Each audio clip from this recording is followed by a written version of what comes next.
Espiritismo, do Espírito Casimiro Cunha, pela psicografia de Chico Xavier, do livro Parnaso de Além-Túmulo.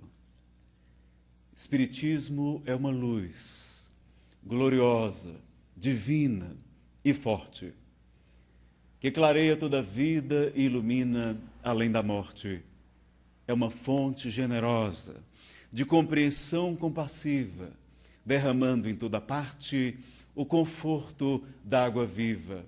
É o templo da caridade, em que a virtude oficia e onde a bênção da bondade é flor de eterna alegria.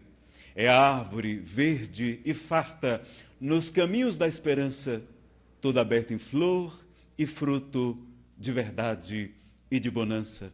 É a claridade bendita do bem que aniquila o mal. É o chamamento sublime da vida espiritual. Se buscas o Espiritismo, norteia-te em sua luz. O Espiritismo é uma escola e o mestre amado é Jesus. Meus queridos amigos, boa noite. As pessoas costumam dormir durante a palestra, mas o boa noite foi tão fraco que eu acho que já tem gente dormindo antes da palestra começar. Meus amigos, boa noite. Pronto, agora já podem dormir tranquilamente. Não podia era antes da palestra, durante a palestra pode, não tem problema.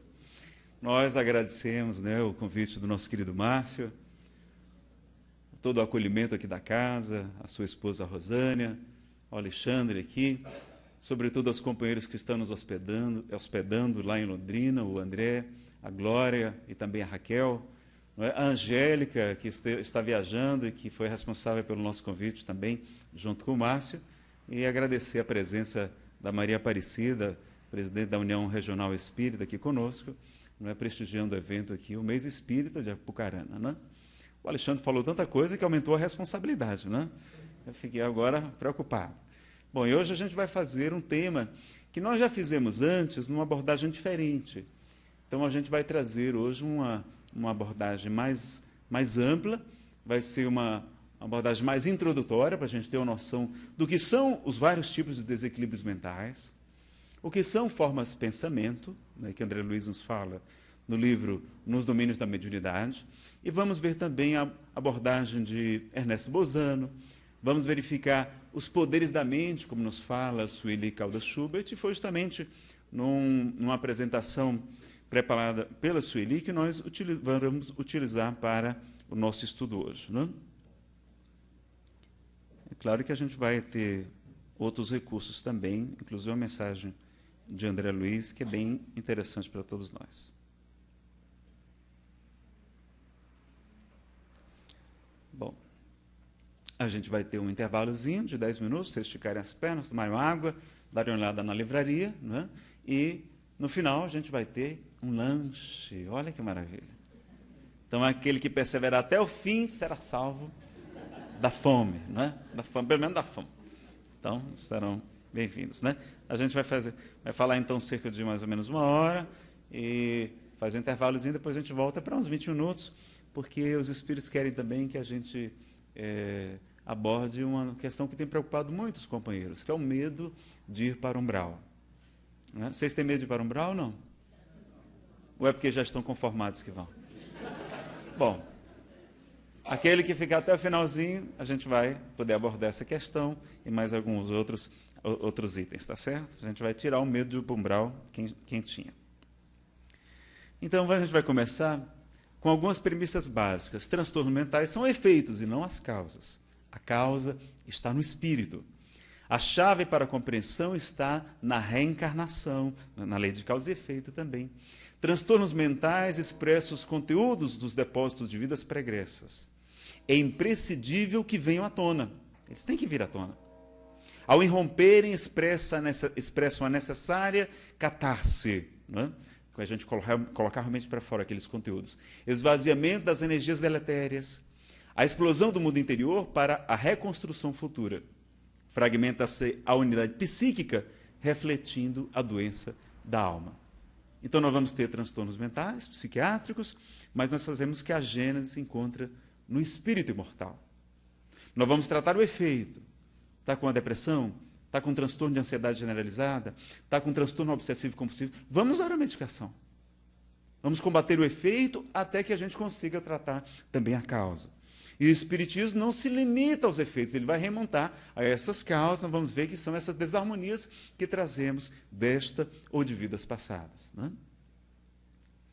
Então, definindo os transtornos mentais. As doenças mentais caracterizam por um número grande de perturbações do humor, da consciência, da memória, da percepção, da inteligência, na forma e processo do pensamento e outras. No transtorno mental ocorre uma irrupção anormal da atividade regular do inconsciente para a consciência, perturbando o ajustamento do indivíduo ao meio. Então, às vezes, o que chamam, não é, os psicanalistas de inconsciente, e não conseguem definir, ninguém sabe onde é que está o inconsciente, nós sabemos e identificamos como sendo realmente aqueles porões do nosso perispírito, onde estão armazenadas as memórias, os registros de nossas vidas anteriores, né, das nossas emoções e problemas. Então, transtornos mentais. Bom, a gente não vai falar sobre todos esses transtornos mentais. A gente apenas vai passar aqui rapidamente um conceito, para vocês terem uma ideia do tipo de transtorno, e a gente pode desenvolver isso depois num seminário, né, de várias horas de duração. Felizmente, a gente já tem alguns gravados em DVDs, em CDs de MP3. Vocês podem também acompanhar pela TV do Conselho Espírita Internacional, a tvci.com. Né? E a gente, então, vai verificar. Nós temos, por exemplo, os transtornos da ansiedade. Temos o transtorno obsessivo-compulsivo, chamado TOC, o transtorno de pânico, a agorafobia, não é? Que é o medo de multidões, tem o transtorno do estresse pós-traumático, né? Depois das guerras, de algum trauma muito grande, a pessoa pode ficar com sequelas, transtornos dissociativos, né? Da personalização, da personalidade múltipla, então aí a gente vai incluir várias questões, né? Transtornos do humor, unipolar, que é a depressão bipolar, que hoje os médicos já identificam como sendo mais comum do que somente a depressão unipolar. Pessoas que às vezes ficavam somente irritadas, angustiadas, estressadas e de vez em quando deprimidas, às vezes têm um transtorno afetivo bipolar. Apenas ela não tem a mania, a euforia, mas elas também, não é, são diagnosticadas hoje como transtorno afetivo bipolar. E as psicoses, não é? Que nós temos várias, inclusive a depressão pós-parto, psicoses pós-parto também, a esquizofrenia, não é? E vários tipos de outras psicopatias, de doenças realmente dessa questão. Ansiedade, Nazareno. Bom, nós temos a ansiedade normal e a neurótica. A normal, ela não é desproporcional à ameaça objetiva, não envolve repressão ou conflitos, não requer mecanismos neuróticos de defesa. Pode ser enfrentada construtivamente.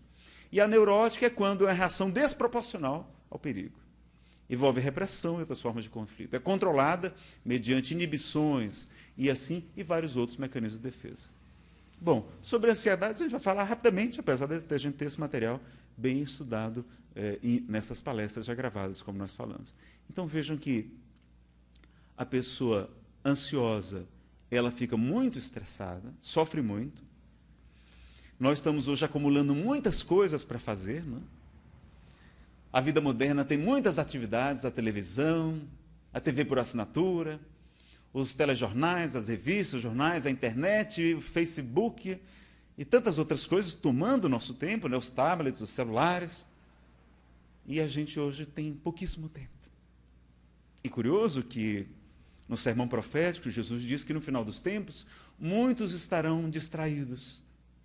E a gente pensa que distraído é porque aquela pessoa estabanada, né, que derruba a água, enfim, como eu de vez em quando faço.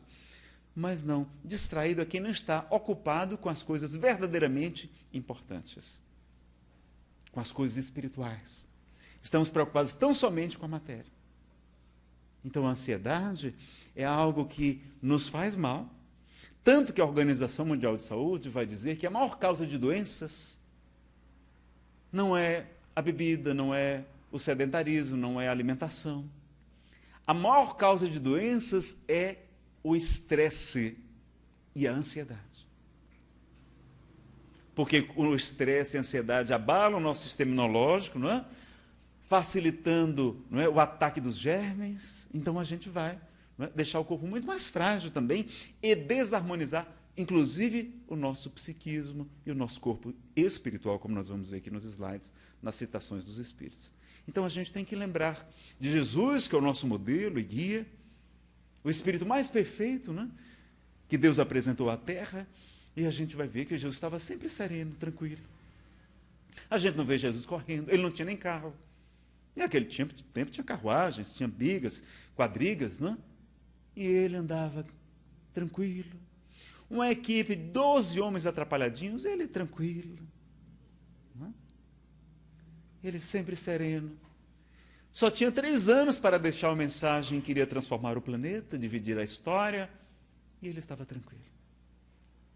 E ele, inclusive, tinha limites. Veja que quando a mulher cirofenícia pede para que ele cure a sua filha, ele vai dizer: mulher, eu não vim senão para as ovelhas desgarradas de Israel. Ou seja, eu vim só para o povo de Israel. Quem vai pregar para os gentios é Paulo, não sou eu, não. É Tiago. E aí, ele diz: olha, minha missão é essa. Tinha limites. E aí ele vai completar: não é lícito que eu tire o pão da mesa dos filhos para dar aos cachorrinhos. Mas aí ela vai dizer: mas Senhor, até os cachorrinhos comem das migalhas que caem da mesa dos filhos. Ele vai dizer: mulher, grande é a tua fé, seja feito conforme tu crês. Então, vejam que até Jesus tinha limite, mas tem gente que quer ser mais do que Jesus, fazer mais do que ele. O governador de nosso lar, diz o livro, né, psicografado por Chico Xavier, do Espírito André Luiz, jamais tirou férias, jamais descansa. É um espírito tão elevado que não precisa nem descansar. Mas tem trabalhador espírita que acha que é melhor do que o governador de nosso lar. Exageram, não é? Então a gente tem que lembrar que o jugo é suave, o fardo é leve, que a gente tem que trabalhar com harmonia, com simplicidade, com serenidade. Chico Xavier produziu tanto, meus amigos, e Chico era extremamente sereno, calmo. E a sua maior característica não era a ansiedade, não. A sua maior característica era a alegria de viver. E a humildade também. Né? Então vejam como a gente sofre por causa do estresse hoje. Então a gente precisa combater. A gente vai ver aqui algumas dicas de combater o estresse. Ansiedade, segundo Joana de Ângeles. Ansiedade e o medo desestruturam o edifício celular, dando margem a distonias completas ou complexas. A vida mental responde pelas atitudes comportamentais, expressando-se em forma de saúde ou doença, conforme o teor vibratório de que se reveste. O bombardeio, né, desses petardos, esses pensamentos contínuos, portadores de alta carga destrutiva, agindo sobre os tecidos sutis da alma, desarticula as engrenagens do perispírito, do nosso corpo espiritual, que reflete no corpo e na emoção as enfermidades de etiologia, né, de classificação difícil de ser detectada pelos métodos comuns. Olha aí, né, como a ansiedade nos faz mal. E acumulando cargas deletérias, desconjuntam-se os delicados tecidos sustentados pela energia, ocasionando-nos os desastres no campo da harmonia propiciadora de distúrbios variados e contaminações compreensíveis. A ação imunológica do organismo desaparece sob a contínua descarga das forças perniciosas, abrindo espaço para as calamidades físicas e psicológicas. Então veja que a gente alimentar, não é? Quase 24 horas por dia, aquele pensamento de estresse, de ansiedade, de informação, de rebeldia, de revolta, de desmotivação, não é? De desilusão, de tristeza, é como se a gente estivesse rezando ao contrário. A gente ora 1 ou 2 minutos antes de dormir, às vezes já quase capotando de sono, não é? E passa quase o dia inteiro pensando coisas negativas, repetindo, como se fosse um processo hipnótico obsessivo. É uma auto-obsessão. É como rezar. E já está comprovada a eficácia da prece. Pacientes que recebem orações, mesmo que não saibam, recuperam-se mais rápido do que aqueles que não recebem prece. Isso está comprovado estatisticamente. Se eles orarem, tanto melhor. Se os médicos orarem, tanto melhor ainda. Se o médico tiver fé no remédio, até a fé do médico no remédio se reflete no paciente. Olha como a fé e como a prece tem muita força. Uma vez uma senhora foi visitar Chico. Ele estava muito enfermo, e ela foi até o quarto dele, onde ele se encontrava, e lá no hospital havia um crucifixo preso à parede. E ela, médio vidente, percebeu que o crucifixo estava iluminado. Uma luz verde suave lhe trazia uma indizível sensação de bem-estar. E ela perguntou, Chico, por que o crucifixo está iluminado? E Chico disse, Emmanuel está nos informando que ele está assim porque antes de você vieram várias pessoas que oraram em meu benefício. E quando viram o crucifixo, fortaleceram as suas orações e ele está impregnado de energias balsamizantes. Então a prece funciona. O problema é que a gente pede na prece coisas materiais, não é? A gente pede na prece o quê? É para ganhar na Mega Sena, não é? É para arrumar um marido bom, é para arrumar uma sogra boa, uma nora, né? Um genro. A gente pede dinheiro, pede carro, pede tudo que é bobagem, entre aspas, né? E como é que é isso, Nazareno? Jesus não falou que tudo que pedires na prece, com fervor, com sinceridade, em nome de Jesus, seria atendido? Eu vivo pedindo para ganhar na Mega Sena e nem no jogo do bicho eu ganho. E eu já prometi dar metade para os pobres. Quem é que não fez esse acordo aqui com Deus, né? E por que a gente não ganha? Bom, primeiro seria contradizer a lei do trabalho, que é uma lei divina, e às vezes a riqueza poderia ser a nossa prova muito difícil, porque ela exacerba o nosso orgulho e o nosso egoísmo. E Deus nos dá o que tem de melhor para nós espiritualmente. Por exemplo, se a gente perguntar para uma criança de 4 anos de idade, e dizer assim, olha, você tem direito a 3 desejos, meu filho, pode pedir o que quiser, para você ser feliz, peça o que você quiser. O que eles vão pedir? Ah, mamãe, nunca mais eu quero comer sopa nem verdura, eu quero comer só chocolate e chiclete. Vocês vão deixar? Não, meu filho, você precisa se alimentar bem, né? Porque os nossos pedidos são infantis, fazendo a comparação. Segundo pedido, ah, mamãe, nunca mais eu quero ter que fazer dever de casa, ir para a escola e nem quero mais tomar banho. Lá no Ceará não tem esse problema não, de tomar banho, o pessoal gosta de tomar banho. Vocês vão deixar? Não, a gente sabe que é o melhor para eles. Terceiro desejo, meu filho, esse não vale. Ah, mamãe, nunca mais eu quero tomar injeção, vacina, não é? Não quero mais ir para o médico. E vocês vão dizer o quê? Não, meu filho, esses pedidos a gente não pode atender. Então, do mesmo modo, nós pedimos bobagens. Quando nós deveríamos pedir o quê? Força de vontade, não é? Apoio dos bons espíritos, inspiração, não é? Coragem para combater as nossas próprias imperfeições, humildade. A gente nunca pede essas coisas, né? Humildade, caridade, benevolência. A gente não pede essas coisas, a gente só pede coisas materiais normalmente. Então, Jesus nos diz, qual é o pai que o filho lhe pedindo um pão, lhe dará uma pedra?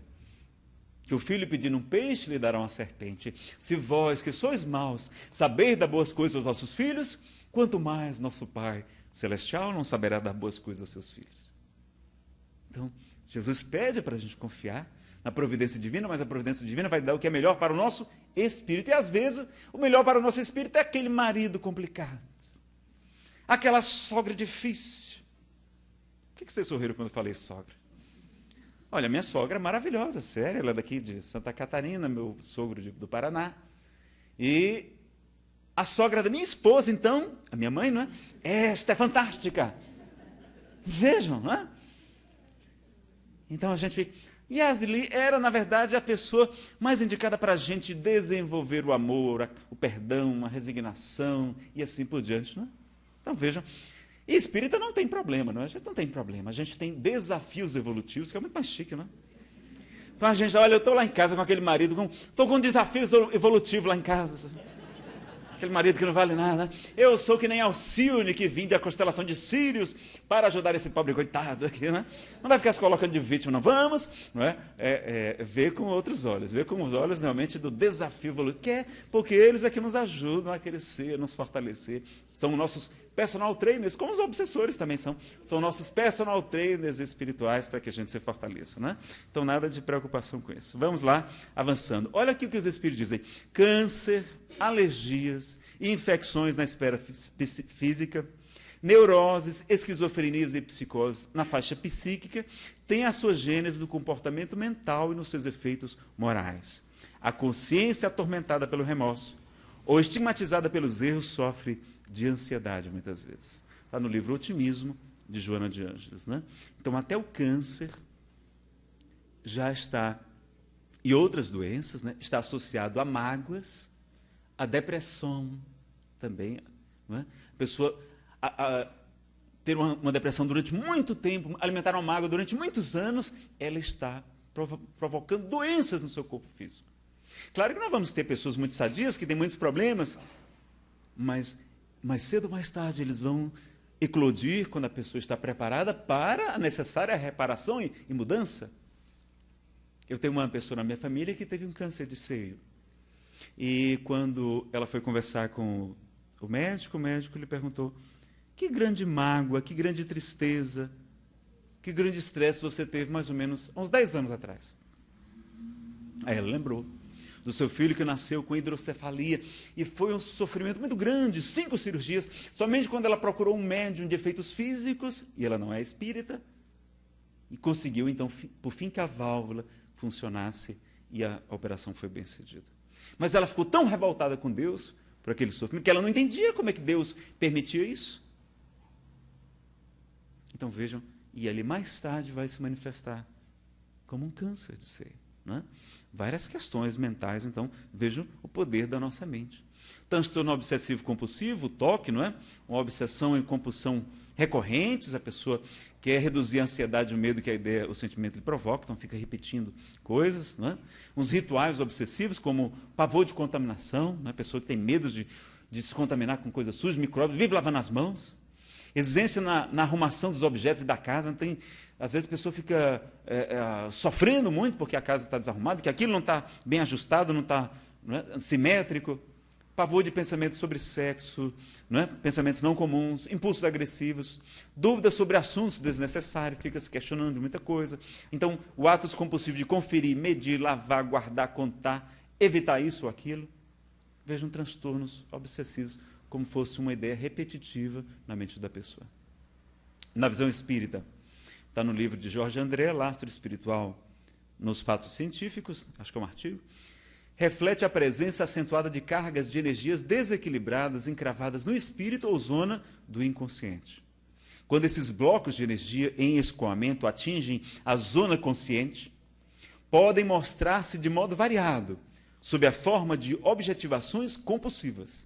São indivíduos que têm necessidade de realizar certas obrigações, entre aspas, visando vencer a intensa ansiedade.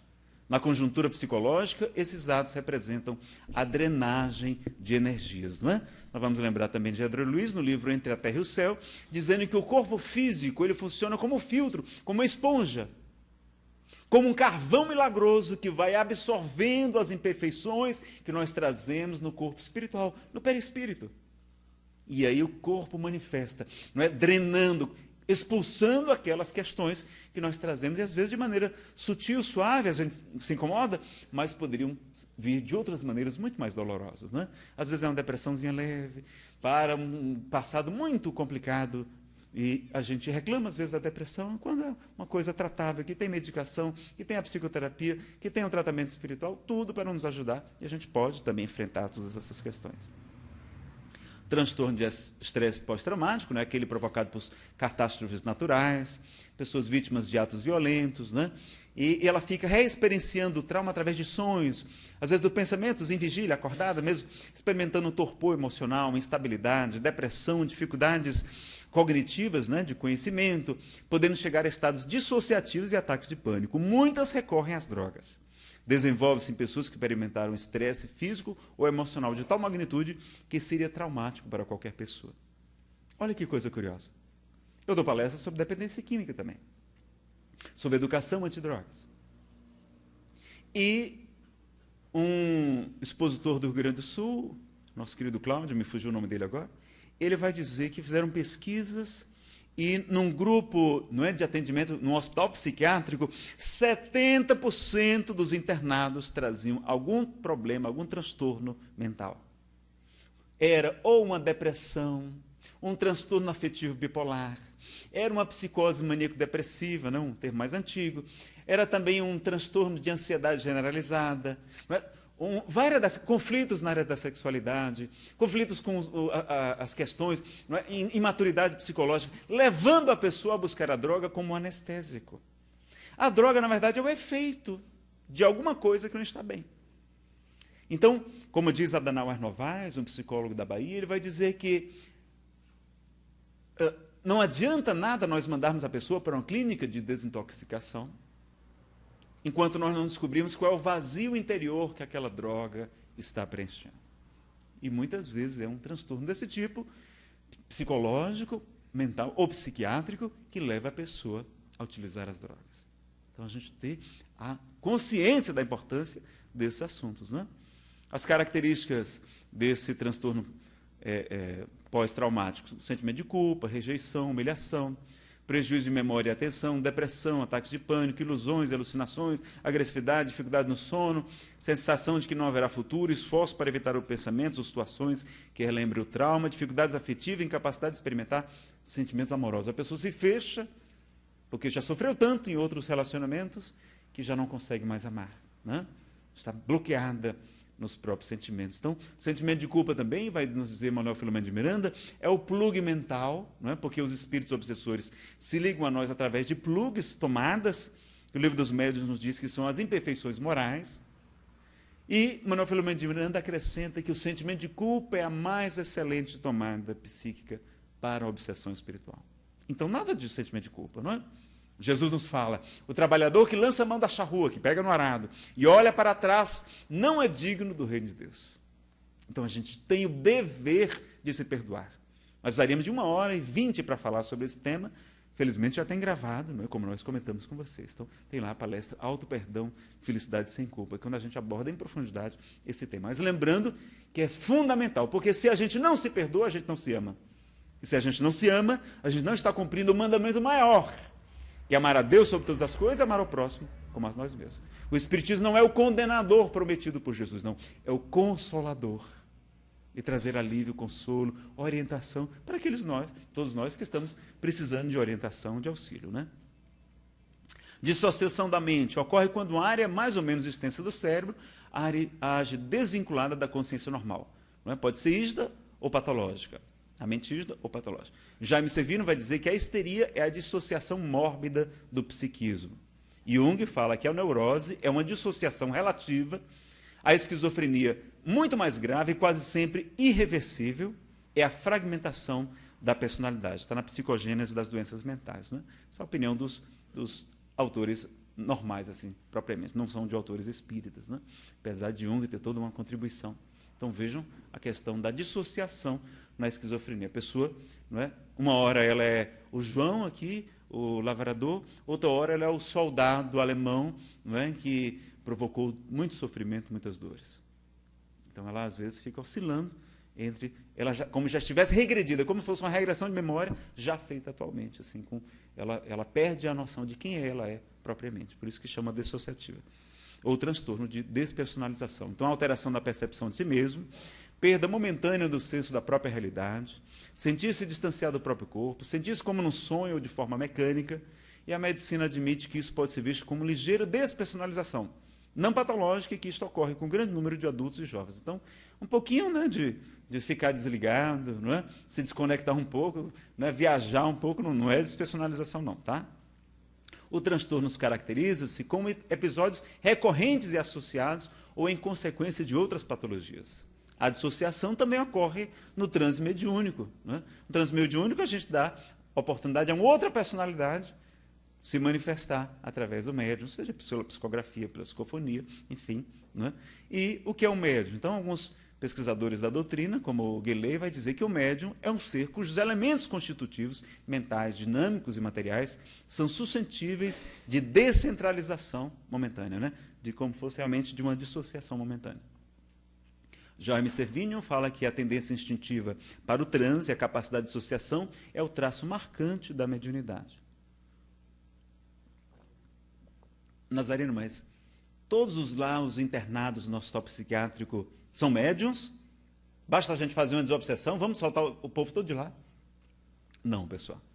A gente sabe que tem pessoas que já renascem, não é, trazendo essa sequela, essa consequência, e que precisam, muitas vezes, do tratamento médico para se recuperar. Às vezes é a expiação da pessoa.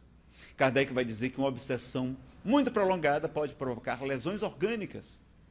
Então, nem todo paciente psiquiátrico necessariamente médium. Normalmente eles têm companhias espirituais, mas eles têm também alucinações, coisas que afloram da sua própria mente, do seu próprio inconsciente. E muitos vão passar muito tempo nessa expiação. Chico Xavier, certa vez, ele estava chorando, porque seu irmão José havia desencarnado, sua cunhada, não é? Com 2 filhinhos pequenos, ela vai ser internada no hospital psiquiátrico. José Xavier, diz Emmanuel, quando Chico pergunta por que ele morreu, porque José Xavier era o braço direito de Chico, era o presidente do Centro Espírita Luiz Gonzaga. E aí os espíritos vão dizer, Chico, o nosso querido José Xavier tinha uma expiação de passar muitos anos internado no hospital psiquiátrico. Mas como ele trabalhou aqui durante vários anos com você, ajudando, atendendo os espíritos obsessores, atendendo as pessoas que vinham solicitar uma orientação, um atendimento, dirigindo o centro espírita, nós intercedemos e os espíritos superiores concederam o privilégio dele desencarnar sem passar por essa prova. Mas a gente não compreende, né? E a desencarnação às vezes é uma bênção. Ele ia ficar internado, e não foi. Mas a esposa foi internada. E aí, Chico está lá chorando, e Emmanuel diz, Chico, o que houve? Emmanuel, você não vê a nossa irmã, a nossa cunhada, ela, com 2 filhinhos pequenos, viúva e internada no hospital psiquiátrico? Chico, realmente é lamentável. Mas imaginem que a terra é o palácio da justiça. A lei está aqui para ser cumprida ou para ser rasgada? Está aqui para ser cumprida. Então, Chico, era a expiação da nossa irmã. E eu nunca vi você chorando pelas outras 200 enfermas que lá se encontram. A dor Xavier não é diferente da dor Soares, da dor Silva. Chico enxugou as lágrimas e passou a trabalhar cada vez mais, atendendo os necessitados. Vejam o que é o trabalho no bem. Então vejam que Allan Kardec jamais usou a palavra karma na codificação, ele sempre preferiu dizer lei de causa e efeito, mostrando que o nosso karma é dinâmico, a gente pode modificar essa nossa programação. Epifânio Leite, por Chico Xavier, vai dizer que quando os bons espíritos nos encontram trabalhando no bem, eles aliviam nossos fardos, suspendem determinadas provas, nos concedem moratórias, porque nós estamos trabalhando em favor dos necessitados. Então, o trabalho no bem é o nosso caminho. O pessoal da tarde aqui, eu perguntei, não é? Então, não vale vocês perguntarem, vocês responderem.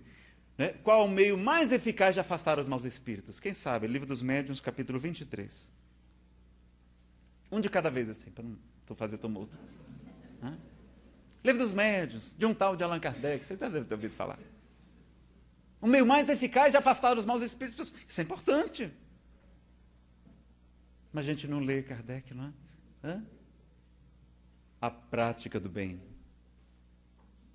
Porque através da prática do bem, nós atraímos a presença dos espíritos superiores. E a presença deles é que é capaz de afastar os maus espíritos.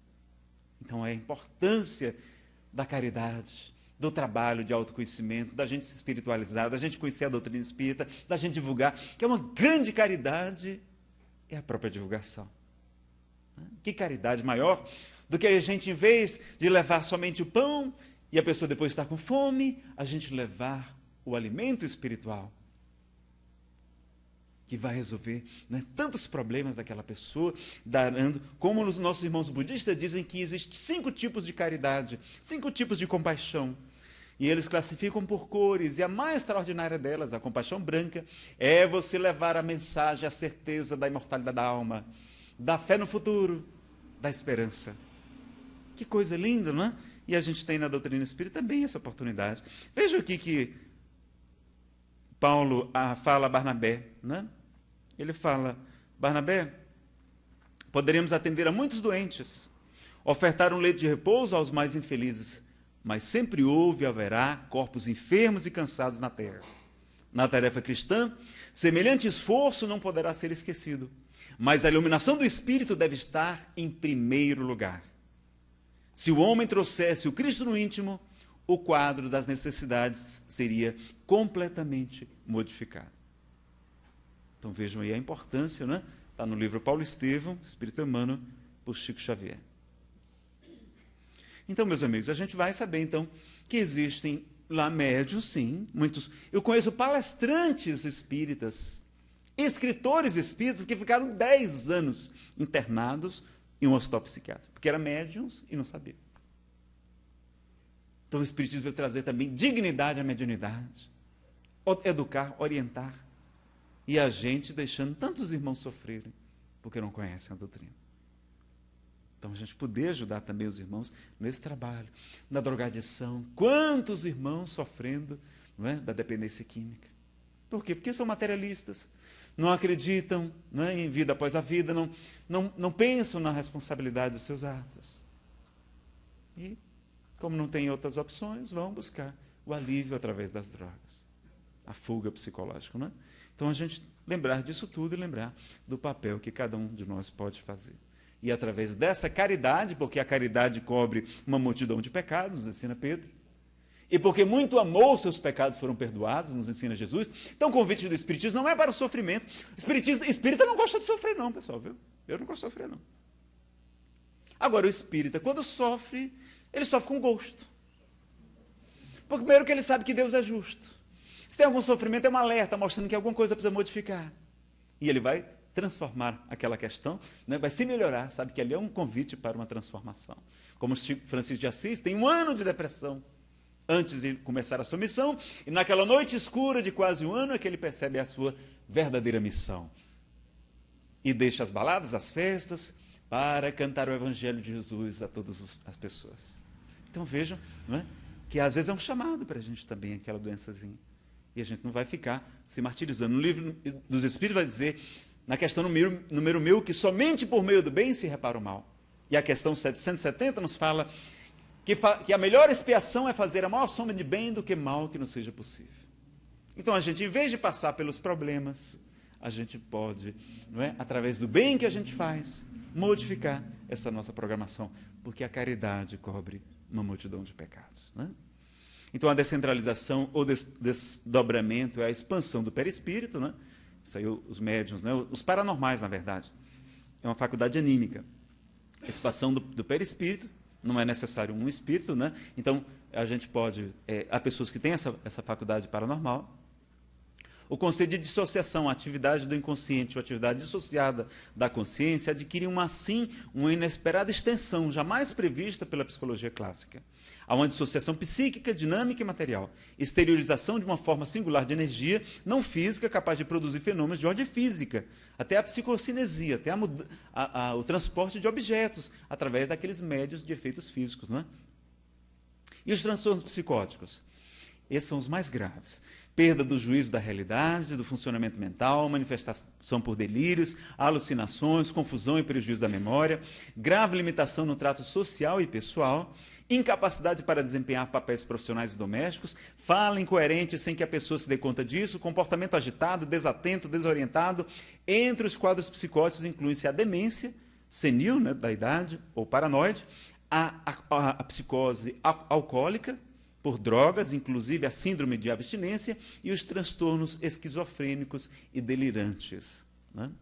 Olha, o consumo de drogas leva à psicose também. O Dr. Jorge André, psiquiatra espírita, vai dizer que os psicóticos, pelo bloqueio da funcionalidade mental, são doentes das estruturas básicas do eu.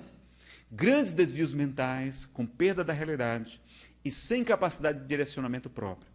Representa os mais severos quadros das doenças mentais, com multiplicidade sintomática, traduzindo graves e profundas lesões psíquicas. Processo obsessivo associado, diz André Luiz, desejo central. Conhecido reflexo daquele que desejam retificar ou punir, passo a alimentá-lo com excitações constantes, fortalecendo os impulsos e os quadros já existentes na imaginação e criando outros, né? Os obsessores provocando na pessoa, levando à fixação mental hipnótica. Ocorre o delírio psíquico ou obsessão. Esta não passa de um estado anormal da mente, subjugada pelo excesso das próprias criações a pressionar o campo sensorial, bastante acrescidas de influência direta ou indireta de outras mentes, desencarnadas ou não, atraídas por seu próprio reflexo. Está no livro Ação e Reação. Então vejam, como os processos, inclusive, são muito imbrincados. No livro Libertação, também de André Luiz, psicografado por Chico Xavier, tem um caso da Margarida. Quem aqui já leu Libertação? É pouca gente ainda, não é? Libertação vai mostrar um caso de uma depressão profunda. É uma verdadeira subjugação moral. A pessoa perde até a força de vontade.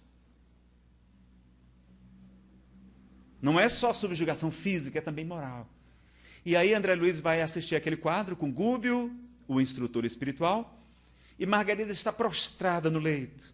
Ela está com como se fossem algumas bolas ao redor de sua cabeça, que eram como sementes vivas, diz André Luiz, que ele denominou de ovoides. Eram espíritos que perderam transitoriamente a forma física e estavam reduzidos à forma de um ovo, do tamanho de um punho.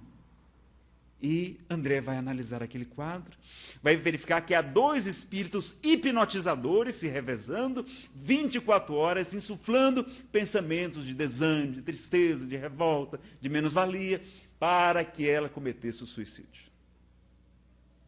E como é que os espíritos vão fazer? Vão atender, ajudar um dos filhos de um desses espíritos hipnotizadores, que estava internado no hospital psiquiátrico. O Gúbio ajuda esse irmão, e aí o espírito fica tão grato a Gúbio que vai começar a ajudar a desmontar todo aquele processo obsessivo. Né? Os espíritos não chegam lá e violam o livre-arbítrio das pessoas, não. Só quando é um caso excepcional. E aí eles vão, pelo trabalho no bem, né? Como Divaldo teve uma obsessão durante 40 anos, porque Deus respeita o livre-arbítrio da gente, mas respeita também dos obsessores. O Máscara de Ferro. E quando Divaldo recebe na Mansão do Caminho uma bebezinha, não é, recém-nascida, já sendo entregue, devorada pelas formigas, ele começa a chorar, o espírito. E de Divaldo, hoje você me venceu. A partir de hoje eu não posso mais prejudicar você. Porque esse bebezinho que você está recebendo foi minha mãe na encarnação passada. E estava numa lata de lixo. E Divaldo socorre aquele bebê. Então é essa caridade, não é? A reencarnação também, que maravilha, para promover esse esquecimento do passado e acabar com esses problemas de influências espirituais, não é? É realmente um grande recurso que está ao alcance de quase todos nós, nesta vida ou nas próximas. A psicose pós-parto, né? Inclusive também a depressão, ocorre por volta do 3º dia após o parto e caracteriza por delírios e depressão grave. Podem surgir pensamentos sobre a vontade de ferir o recém-nascido. A medicina não sabe explicar, né? A gente sabe, às vezes, o porquê. Ocorre em 1 a 2 em cada 1000 partos. Os estudos apontam para um possível conflito da mulher, gravidez não desejada e outras causas. Sintomas incluem insônia, inquietação, fadiga, crise de choro, preocupações obsessivas com o bebê e o fato de não amar. Olha aí, a reencarnação, né? Evidência de pensamentos incoerentes, ideia de ferir a si mesma ou a ambos. Podem ocorrer vozes ordenando que mate a criança. Então vejam, não é? Além também dos hormônios. Porque os hormônios também, porque também tudo a gente acha que é espírito, não é, pessoal? Calma, não é assim também não. Nós somos a realidade biopsico-sócio-espiritual. Nós temos causas multifatoriais para os transtornos da personalidade, da depressão. E vejam que as mulheres, todos os meses, elas passam por episódio que provocam muita indignação a nós, os maridos. Não tem nada a ver com isso, não. Mas elas ficam diferentes. Até o gato percebe quando a patroa está naqueles dias, não é? Ele nem se aproxima. E um dia a amiga me perguntou: Neno, você sabe o que significa TPM? Isso não é tensão pré-menstrual, não? Ela disse: não. Significa tenha pena de mim. Tal o sofrimento das coitadas nesses dias. Vejam, não é? O que é. E a questão hormonal. Você jura que ela está obsediada. Mas é só hormônio. É só hormônio, não é? No parto, as taxas de hormônio também oscilam muito, e é muito comum a depressão pré ou pós-parto, não é? E também essas outras questões. A maioria das pacientes tem um distúrbio mental subjacente, mais comumente o distúrbio bipolar. Pode ser resultante de uma síndrome cerebral orgânica, drogas, quedas de nível de hormônios. Na visão espírita, denota profundo envolvimento do passado entre a mãe e o filho. emoções desequilibradas, sentimentos perturbadores, hoje desaguando em estados patológicos. Processo extremamente grave. Emergência psiquiátrica. Este é um conflito que deixa marcas muito profundas no filho rejeitado. Só o Espiritismo explica esse doloroso conflito. Agora, é muito melhor a gente ter um obsessor desencarnado perturbando a gente, adoecendo a gente. No livro Missionários da Luz, há 5 casos de obsessão que provocam doenças físicas. Ou é melhor que ele renasça, reencarne e aí seja aquela criancinha linda, porque toda criança é linda, né? E a gente fica babando em cima dos bebezinhos. É muito melhor que reencarne, não é? E o esquecimento do passado. A mãe não sabe, ela tem aquela versão, aquele espírito, não sabe por quê. Mas que maravilha a gente poder receber um obsessor. Eu não quero mentor lá em casa, não, quero só os obsessores. Eu disse para minha esposa que eu queria ter 13 filhos. E ela não concordou, não, só 2, não, isso aqui. Eu disse, olha, tal, depois de muita confusão, eu disse, olha, no mínimo 4 ou eu não me caso. Acho que ela estava meio desesperada para casar, né? E aí aceitou. Porque eu lembro de Jesus fala assim, apressa-te para pagar o que deves. Reconcilia-te com o teu adversário enquanto estás a caminho com ele, para que ele não te coloque, não te leve ao juízo, o juiz te coloque na prisão, né? O ministro da Justiça te coloca na prisão, porque em verdade eu vos digo que dali não saireis até que tenhais pago o último ceitil, o último centavo. Vejam que no passado, né, nossas avós, bisavós tinham 20, né, 15, 35 filhos. Aí ninguém tinha depressão, ninguém sabia o que era depressão, nem síndrome do pânico. Hoje o povo não quer ter filho, está aí as casas espíritas, tudo lotadas de gente, não é? Então vamos ajudar a reencarnação. Nascer em um lar espírita é uma bênção que a gente não tem nem ideia, né? Se a gente não puder, adota. Se não puder adotar, ajuda, ampara na casa espírita. Como médios, vamos ser mães daqueles espíritos que chegam precisando de consolo, de esclarecimento, de ajuda. Vamos ser mães no trabalho social, na evangelização infantil. O importante é desenvolver esse amor que a gente precisa. E Deus vai encaminhar, não por acaso, aquelas pessoas que precisam para nós, para que nós, ajudando-as, conquistemos a simpatia daqueles espíritos a quem nós devemos. Como foi o caso de Val. Não foi por acaso que aquele bebezinho foi para a mansão do caminho. Não é? Então vejam essa questão, como a reencarnação vai explicar e vai ser a grande bênção, a grande maravilha, o grande adiantamento evolutivo para todos nós. A esquizofrenia, distúrbio no processo do pensamento, havendo desagregação e bloqueio do mesmo, dificuldade de atenção, de memória, agitação, falta de controle dos impulsos, falar demais, será que eu estou falando muito? Ou mutismo. Alucinações auditivas, voz argumentando, discutindo, palavras obscenas, alucinações visuais. Ideias delirantes, afeto embotado, a pessoa não consegue desenvolver o afeto, o carinho, o amor, perda dos limites do ego, sensação de estados alterados em órgãos do seu corpo, acredita que seus pensamentos estão sendo controlados, está sendo vigiada, está sendo perseguida. Então, tomou o remédio, para de ver, para de ouvir, para de escutar. É por isso que alguns médicos dizem, esse negócio de espiritismo, esse negócio aí, vem para cá que eu dou uma dose de Aldol, a pessoa para de ver e para de ouvir. Realmente, se for um problema psiquiátrico, sim. E se for médio também, porque qualquer pessoa que tome aquele remédio que é tão poderoso vai ficar bloqueado nos seus sentidos. A mediunidade é também uma faculdade que vai usar os nossos órgãos. Ela exige uma predisposição orgânica. Então, por exemplo, se eu dou um hipnótico na pessoa e a pessoa dorme, como é que o espírito vai poder se comunicar? Não é porque está dormindo ou porque está hipnotizada, não é ou porque está sedada que não seja portadora de uma faculdade mediúnica. Essa observação deles não é correta. Agora, se for só problema psiquiátrico, para de ver mesmo. Para de ver e para de ouvir. E é uma maravilha. Vamos agradecer, porque Deus inspira os homens de ciência para trazer alívio à terra. Deus não traz anestesia, porque tem espírito, não vou tomar remédio, não. Mas como? Você não vai tomar remédio? Chico Xavier tomava 14 comprimidos por dia. Mas a gente é melhor do que Chico Xavier, claro, né? Olha, então se você não toma remédio, você é espírita, então quando você for fazer uma cirurgia ou for no dentista, peça para não tomar anestesia. Porque anestesia também é remédio, não é? Então veja que às vezes é orgulho bobo nosso e os espíritos vão insuflar o nosso orgulho para que a gente não use. E é importante a gente tratar os efeitos até para evitar danos no nosso psiquismo. Por exemplo, o transtorno afetivo bipolar, se a pessoa tem muitas crises, ela começa a agravar o quadro, a lesionar o seu aparelho psíquico. Então, o ideal é, desde a primeira crise, já começar com a medicação. Tratou, não era uma expiação, não é muito longa, não, era só uma prova. Então, tratou o efeito, vamos tratar a causa. Mas enquanto tiver o efeito, vamos tomar a medicação. vamos tomar a medicação. Está aí a nosso benefício, não é? Chico Xavier sempre buscou o auxílio dos nossos irmãos médicos. E o Emmanuel falou também que aquela cunhada dele estava lá sendo cuidada pelos nossos competentes irmãos médicos, não é? A visão espírita, segundo Jorge André, afetando o equilíbrio da energia espiritual que constitui o ser eterno, a consciência imprime nas engrenagens do perispírito os remorsos, os recalques e conflitos que perturbarão os centros do sistema nervoso e seus equipamentos mais delicados, mediante altas cargas de emoção descontrolada, que danificam o complexo orgânico e emocional. Na fase das alucinações, muitas vezes, reencontros com os perseguidores espirituais. Né? Então, é um problema sério. Os temas mais comuns consiste na redução do relacionamento interpessoal, mergulho no mundo próprio de fantasias delirantes, persecutórias, né, de perseguição, de grandeza e alucinações auditivas. A pessoa escuta, né, e tem a impressão que tem alguém lá dizendo que vai matá-la.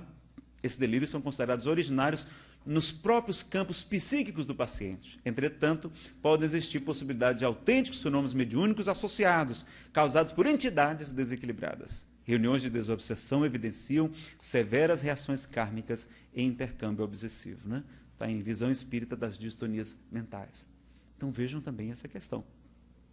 E a gente lembrar que a própria medicina já catalogou a influência dos espíritos. O fenômeno de transe. Está lá no CID-10, no Código Internacional de Doenças, versão 10, no item F44.3. Estão lá estados de transe ou possessão. Possessão é por quem? Por espíritos.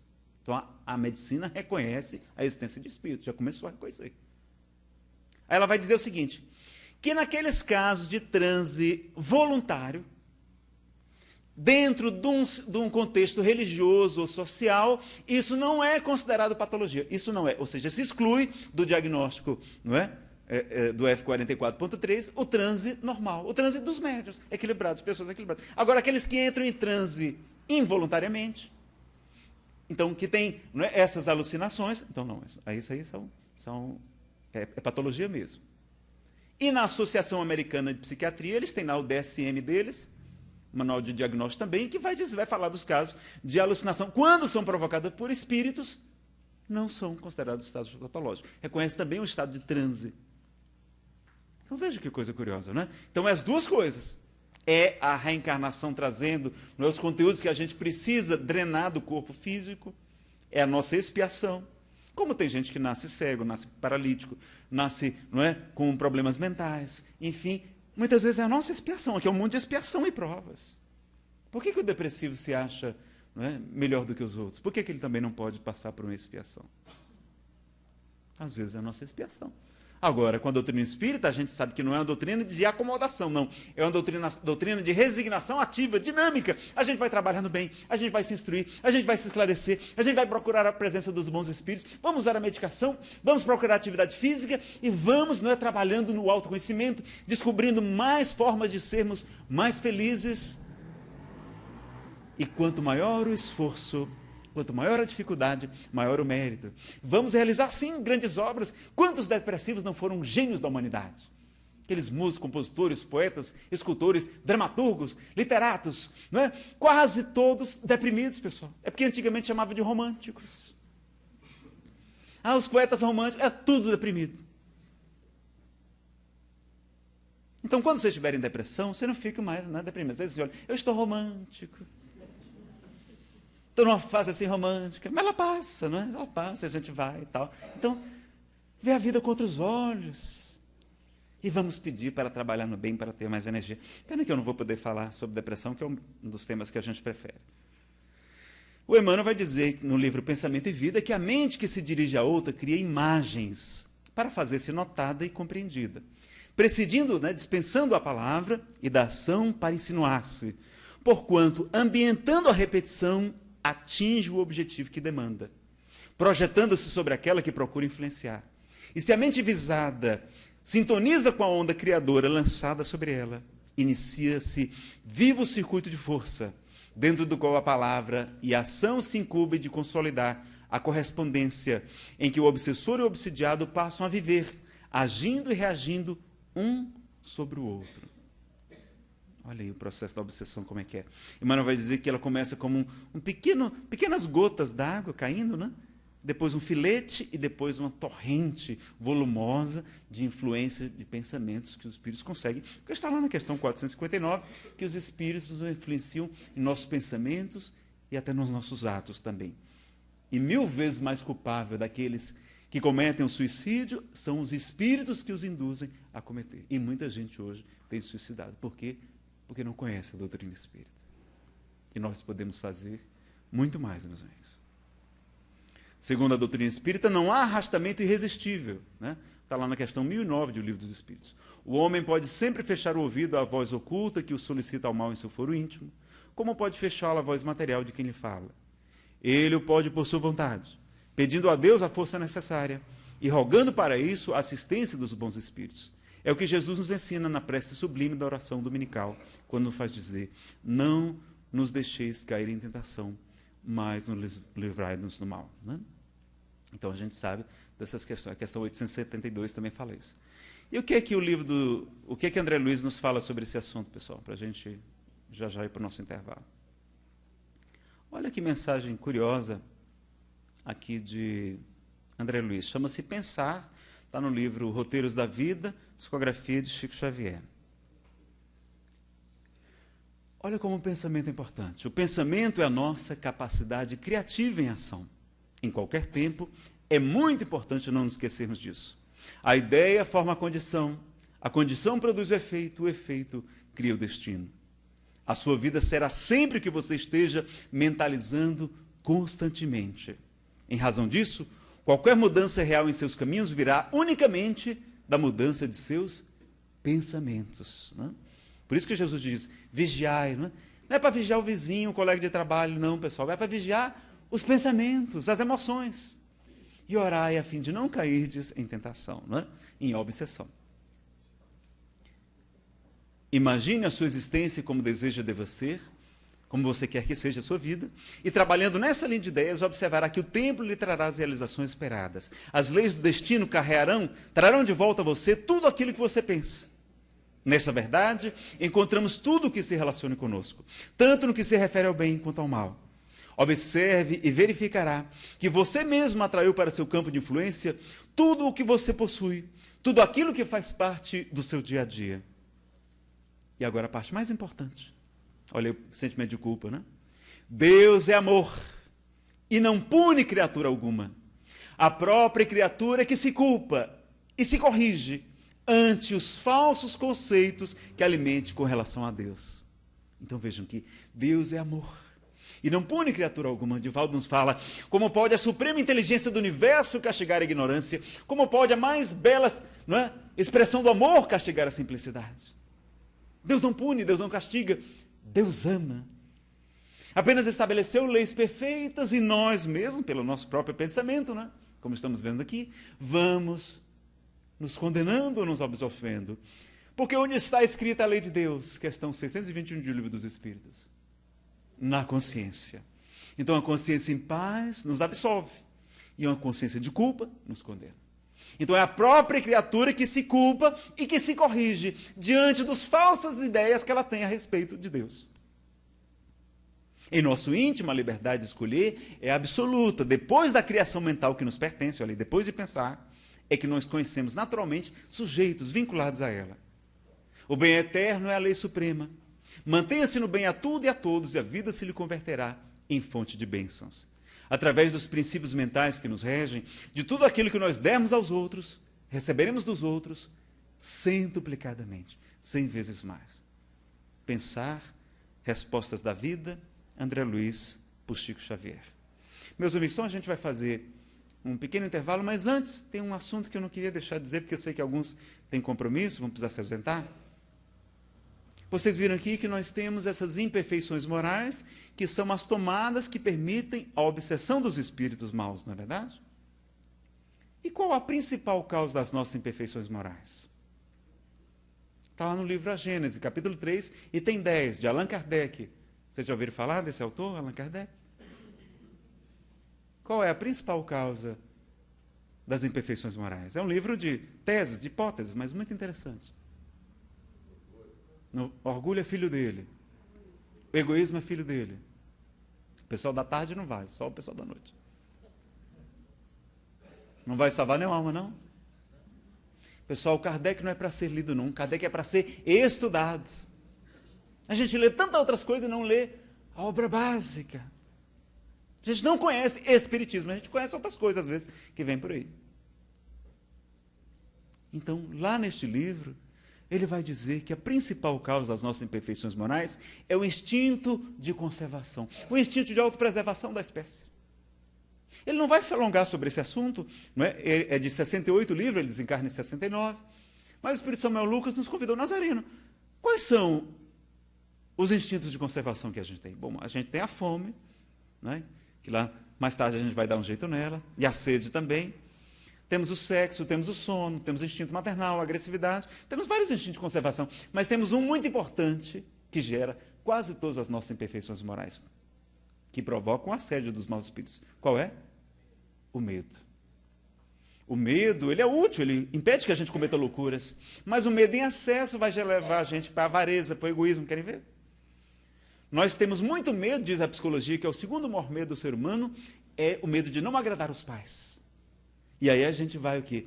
Como eles normalmente gostam de pessoas bem-sucedidas financeiramente, aí a gente vai desenvolver o egoísmo, a avareza, a cobiça, a ganância, a ambição desmedida, por causa do medo da rejeição.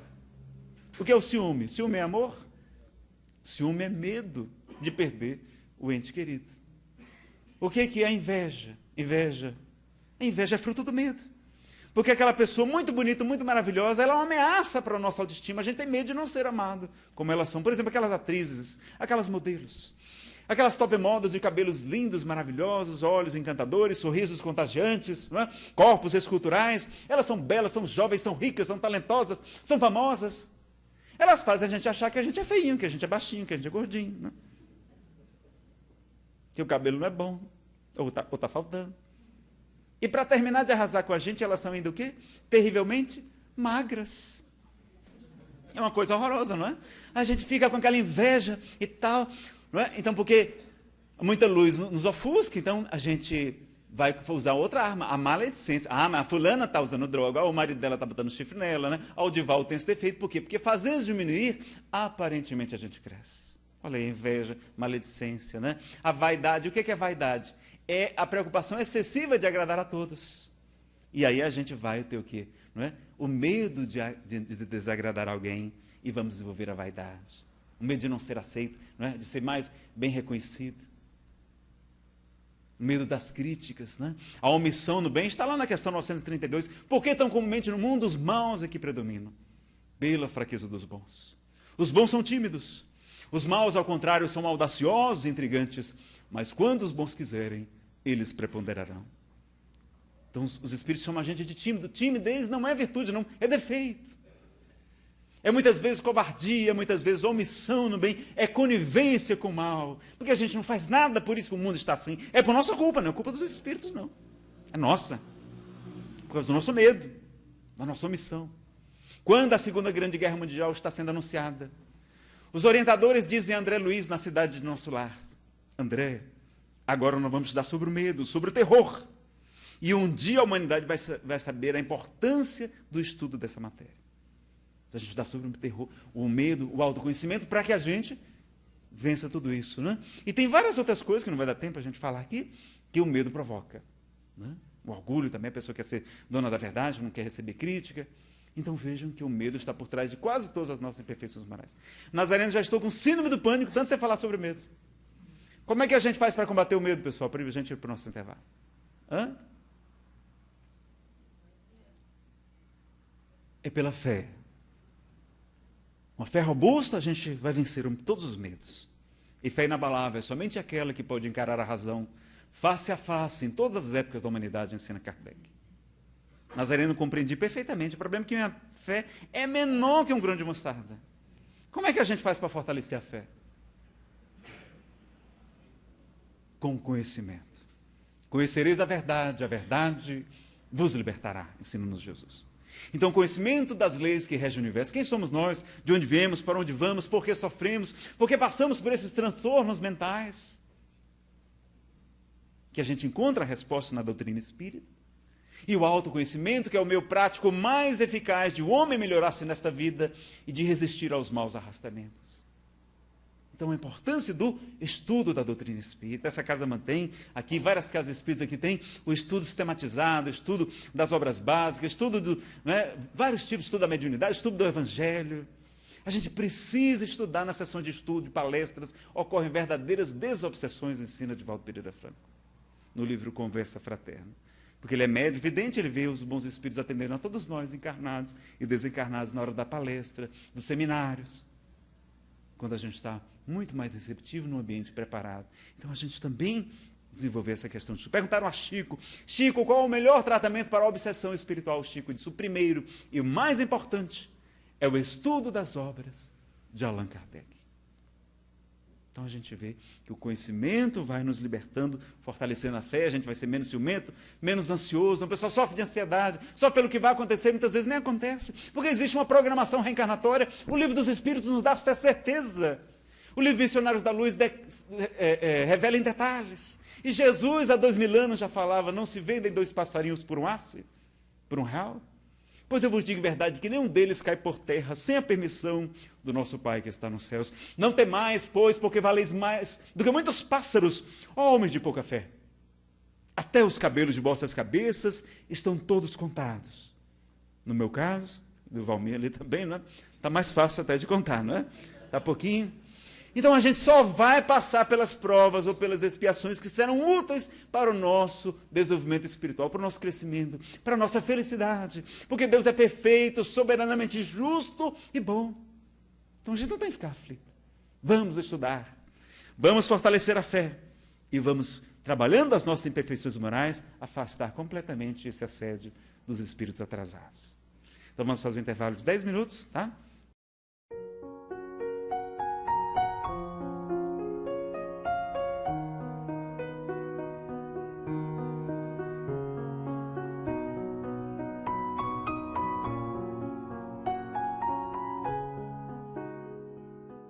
Ficou tanta gente para a segunda parte.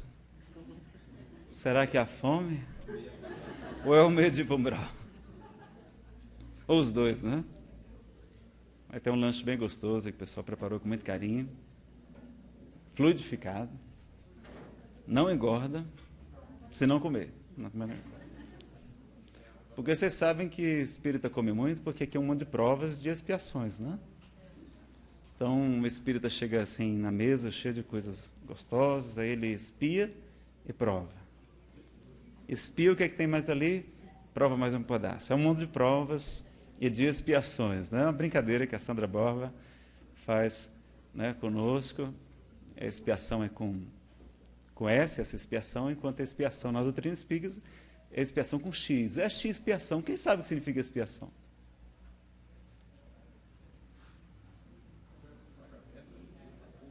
Pagamento? Quase. Resgate? Quase. Segundo o dicionário, pronto, fica mais fácil. Quase. Expiação, segundo o dicionário Wise, significa cumprimento de pena. Como se a gente estivesse num presídio cumprindo uma sentença. Significa também purificação ou depuração. Veja que a gente divulga a doutrina e às vezes nem conhece nem o significado das palavras. Tudo bem que não é um presídio como o presídio brasileiro, não é? Que é uma universidade do crime. Não, é um presídio que é tão belo, é um purgatório, dizem os espíritos no livro Céu e Inferno, mas é também um templo, é um lar, é uma escola, é uma oficina, onde a gente está aqui para ser consertado. Mas é um hospital também, mas é um presídio tão bonito que tem as praias, né, belíssimas em todo o planeta. Tem o nascer do sol, as flores, os passarinhos, o sorriso das crianças, o amor de nossas vidas, não é? Os amigos, a alegria. Não parece um presídio, realmente não parece um purgatório. Mas é. Então, quando os espíritos dizem a Kardec que é um mundo de provas, é um mundo de testes, e de expiações, está dizendo que é um mundo de purificação. E é um monte de provas, ou seja, a gente está sendo provado aqui para mostrar o que a gente realmente aprendeu ou não lá em cima. Diz, não, agora eu já sou bonzinho, já posso ir para um mundo melhor, para uma colônia espiritual superior. Será, Nazareno, que você é bonzinho mesmo? Aí a gente esquece, não é? Quase tudo que a gente aprendeu, reencarna, e aí o Espírito se mostra como ele realmente é. Aí a gente vai ver que a gente não é tão bonzinho assim, como a gente falava no mundo espiritual, não é?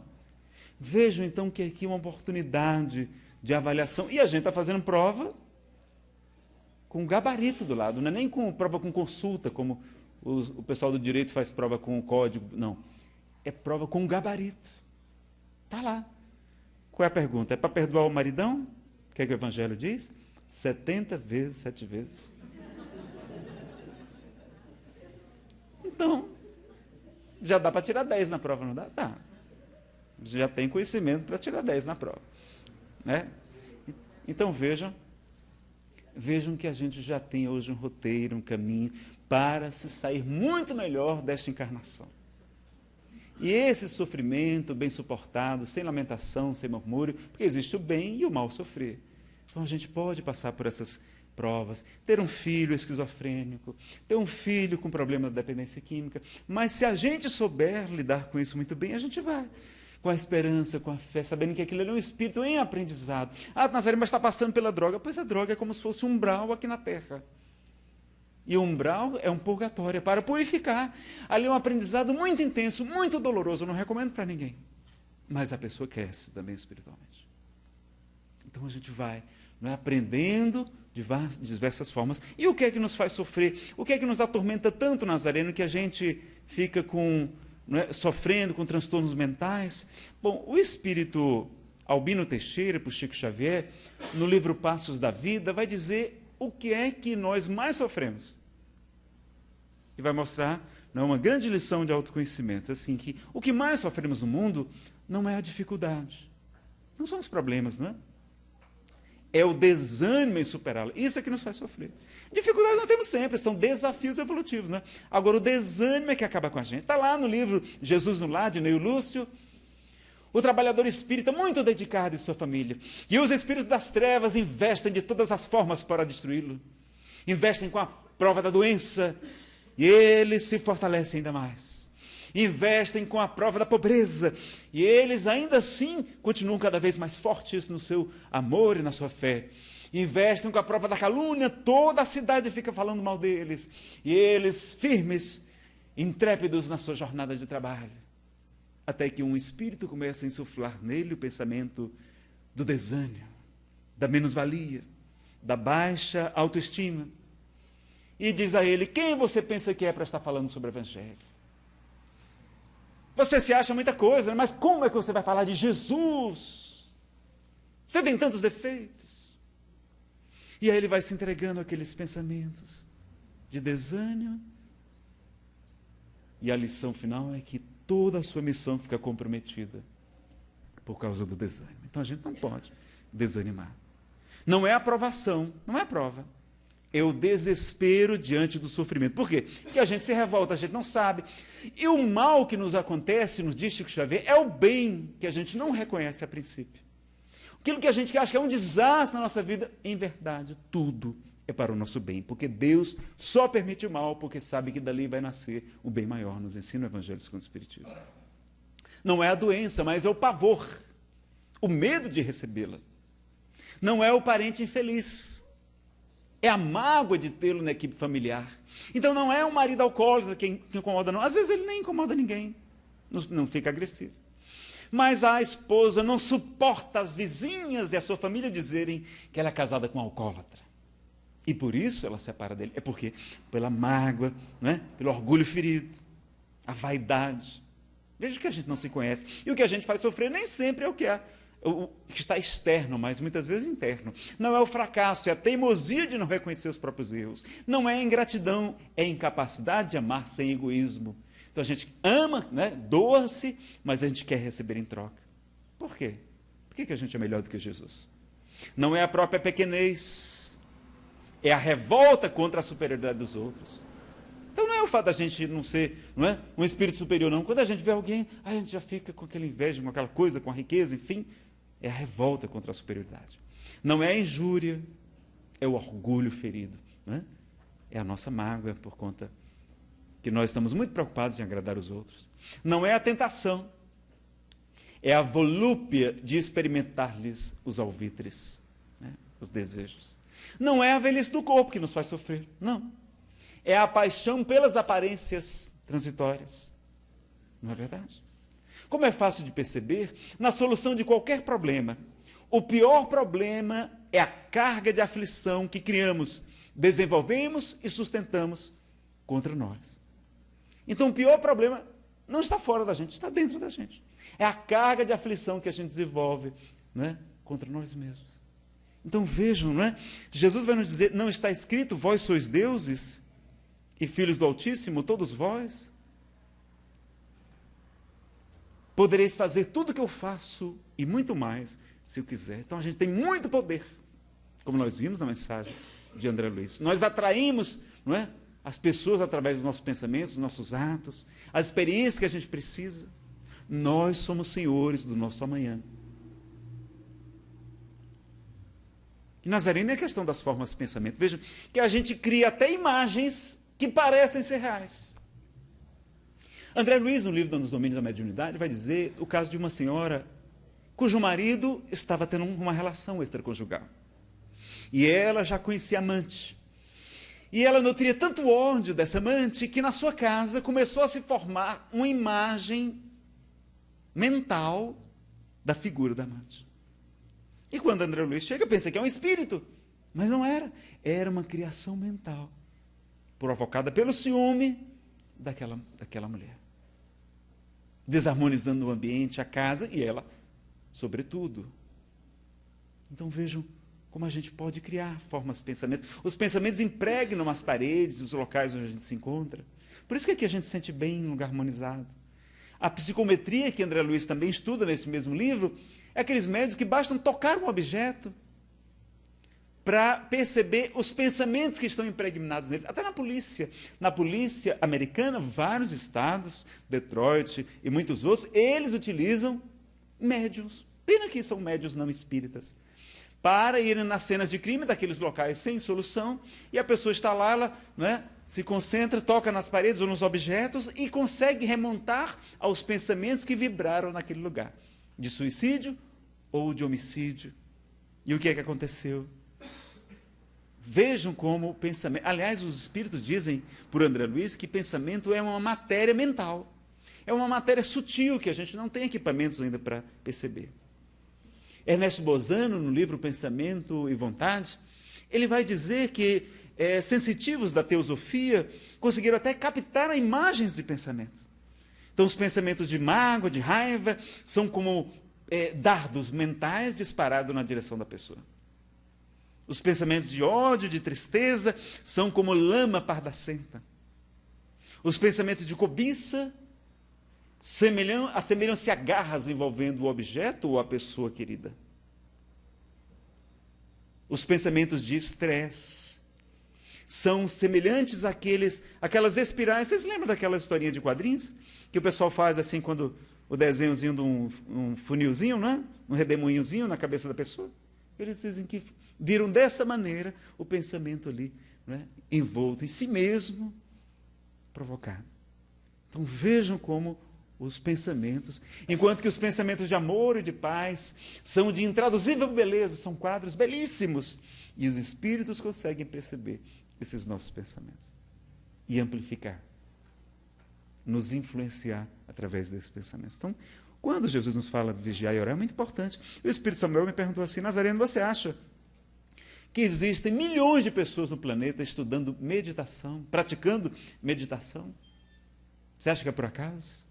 É muito importante o controle da mente. Já está provado, não é, pela medicina, que a pessoa tem mais saúde, dorme melhor, uma série de benefícios com yoga, com outras práticas, com a meditação. Vamos ver aí Edivaldo falando sobre as visualizações terapêuticas. Como o nosso poder mental, não é desperdiçado, é mal utilizado. A gente vive se preocupando quando a gente podia estar se ocupando com leituras edificantes, com filmes. Hoje nós temos teatro espírita, cinema espírita, tantas palestras, temos a tvsei.com e tantas outras iniciativas de divulgação, Rádio Fraternidade, Rádio Web Nova Fraternidade, várias rádios pela internet, poucas, infelizmente, não é? Física, como a Rádio do Rio de Janeiro, a Rádio Boa Nova também, lá em São Paulo, Rio de Janeiro, na cidade do Rio. Então, vejam, a gente ocupar a mente com coisas sãs, sadias, com bons pensamentos e substituir. Não é ficar combatendo os pensamentos, não, isso não é bom. Uma vez Buda estava meditando e um dos seus discípulos disse: mestre, eu não consigo meditar. Por mais que eu me concentre, não é? Eu fico pensando nisso, naquilo outro, eu não consigo silenciar minha mente, focar no único ponto. O que eu faço? Buda sorriu e disse: não tem problema nenhum, você pode pensar em qualquer coisa. Só não pense no macaco. No macaco? É aquele animal, o macaco? Olha, pense em qualquer coisa, menos no macaco. Ele voltou para a sua cela, meio desconfiado. Não é? 2 horas depois ele volta: mestre, eu não consigo tirar o macaco da cabeça. Então, quando a gente combate muito a ideia, não é? A gente reforça. Por isso Jesus diz: não resistais ao mal. Se alguém te der uma face, oferece-lhe a outra. Ou seja, não adianta combater o mal. Nós temos que substituí-lo pelo bem. Então, por coisas boas. Está com pensamentos negativos? Começa a pensar coisa boa. Bota uma música, bota uma palestra, faz alguma coisa. Vai ler um bom livro. Né? A gente substituir os maus pensamentos pelos bons. Ok? Muito importante. Uma das muitas causas do nosso sofrimento, diz os nossos irmãos budistas, também é a ignorância, ou seja, o desconhecimento das leis que regem o universo, e o apego às coisas que são transitórias. Né? Então, a gente também tem aquela palestra sobre depressão, materialismo, desapego, a verdadeira riqueza, né? Sobre a questão das dificuldades financeiras também. Então, às vezes, a gente sofre muito por conta dessas questões. Infelizmente, o tempo não vai dar para a gente abordar essa matéria. Bom, meus amigos, eu prometi para vocês acabar com medo de ir para umbral, não é? Então, um expositor muito querido, Frederico Menezes, de Pernambuco, ele esteve em Fortaleza, quando eu morava lá, e ele disse: olha, pessoal, não tenho medo de ir para umbral, não. Porque esse medo, pessoal, é às vezes nefasto, né? Tem gente nazarena, eu adoro o espiritismo, eu só não gosto desse tal de umbral. E eu sou tão ruim que eu não acho que eu vou para um umbral, eu vou para 2 brau, para 3 brau, para 4 brau. Então, é muito importante a gente ficar em paz com esse assunto também, que eu vejo que é uma preocupação de muitos trabalhadores, muitos frequentadores também.